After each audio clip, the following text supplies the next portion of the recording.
जसं महाराष्ट्रामध्ये जरांगे पाटलांचं मराठा आरक्षणासाठी आंदोलन सुरू आहे, तसंच पंजाब आणि हरियाणामध्ये शेतकऱ्यांचं आंदोलन सुरू आहे. तर हे शेतकऱ्यांचं आंदोलन कोणत्या मागण्यासाठी आहे हे सर्व जाणून घेणार आहे आजच्या व्हिडिओमध्ये. तर चला व्हिडिओ सुरू करूया. विविध मागण्यांसाठी राजधानी दिल्लीकडे निघालेल्या शेतकऱ्यांच्या आंदोलनाचा आज तिसरा दिवस आहे. हरियाणा पंजाब सीमेवर मोठ्या प्रमाणात शेतकरी जमा झाले आहेत.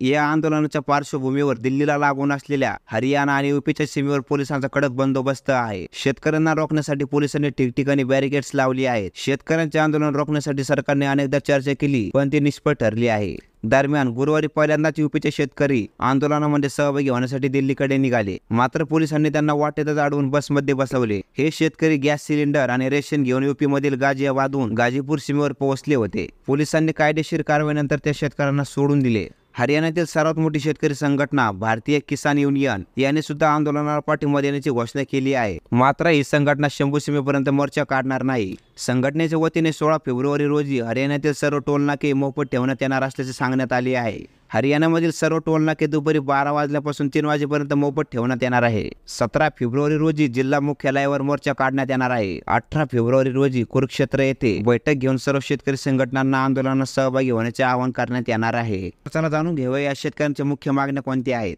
तर सर्वात पहिली मागणी आहे सर्व पिकांच्या खरेदीसाठी MSP हमी कायदा करण्यात यावा. नंबर 2, डॉक्टर स्वामीनाथन आयोगाच्या अहवालानुसार पिकांचे भाव ठरवावेत. नंबर 3, शेतकरी आणि शेतमजुरांचे कर्ज माफ करावे. नंबर 4, 60 वर्षांवरील शेतकऱ्यांना 10,000 रुपये पेन्शन देण्यात यावी. नंबर 5, भूसंपादन कायदा 2013 लागू करण्यात यावा. नंबर 6, लखीमपूर खीरी घटनेतील दोषींना शिक्षा झाली पाहिजे. नंबर 7, मुक्त व्यापार करारावर बंदी घालावी. नंबर 8, वीज दुरुस्ती विधेयक 2020 रद्द करण्यात यावे.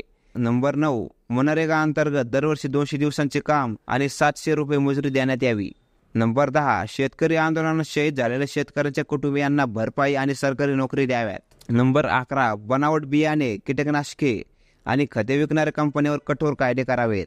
नंबर 12, मिरची, हळद आणि इतर मसाल्यांसाठी राष्ट्रीय आयोगाची स्थापना करावी. नंबर 13, संविधानाची 5वी अनुसूची लागू करून आदिवासींच्या जमिनीची लूट थांबवावी. या मुख्य 13 मागण्या पंजाब आणि हरियाणातील शेतकऱ्यांच्या आहेत.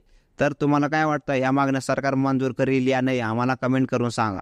जर तुम्हाला आजचा व्हिडिओ चांगला वाटला असेल तर व्हिडिओला लाईक करा आणि चॅनलला सबस्क्राईब करा. भेटूया पुढच्या एका नवीन व्हिडिओमध्ये.